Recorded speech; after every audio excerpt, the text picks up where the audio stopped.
Piece by piece, it's all coming together, the components of recovery. Adversity, it seems, has brought opportunity to Spain.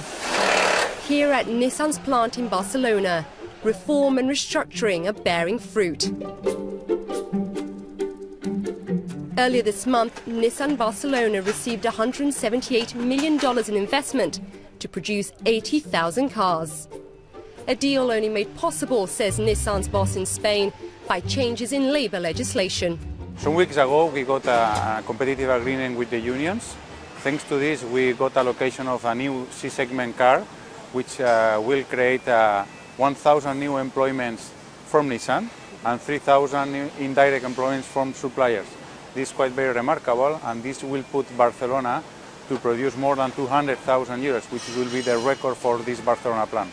It has been not only this union's agreement what has given a good competitiveness advantage to Barcelona.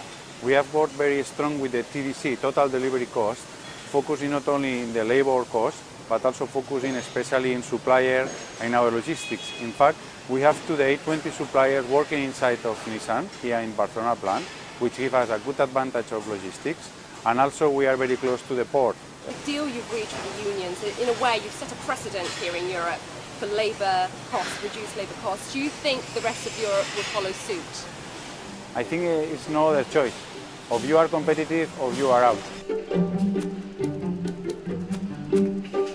This change of mentality has benefited both employee and employer. For Nissan, it's a way to survive Spain's economic crisis, boosting exports and manufacturing.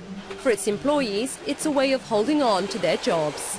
We agreed new flexible working practices, specifically around our ability to hire temporary labour, which prior to this agreement the unions had a very strict limit that we could not hire any more than 15% of our total staff as temporary workers.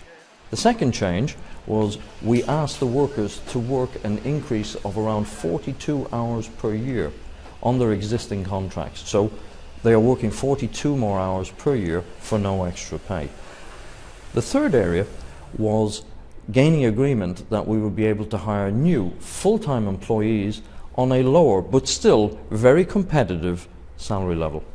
Nissan's plant here in Barcelona has been able to reduce costs by 30%. Labour market reforms have played a huge part in that.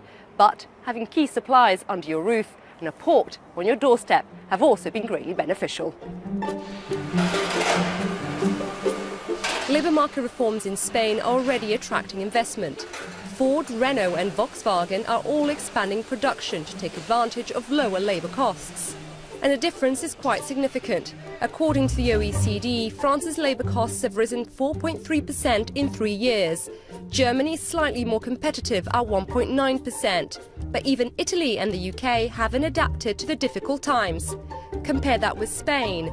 Here, labour costs have fallen almost 5%. The Spanish government hopes that making the labour force more flexible will help combat recession and begin to cut unemployment now at 26%. Just one part of the long haul to recovery.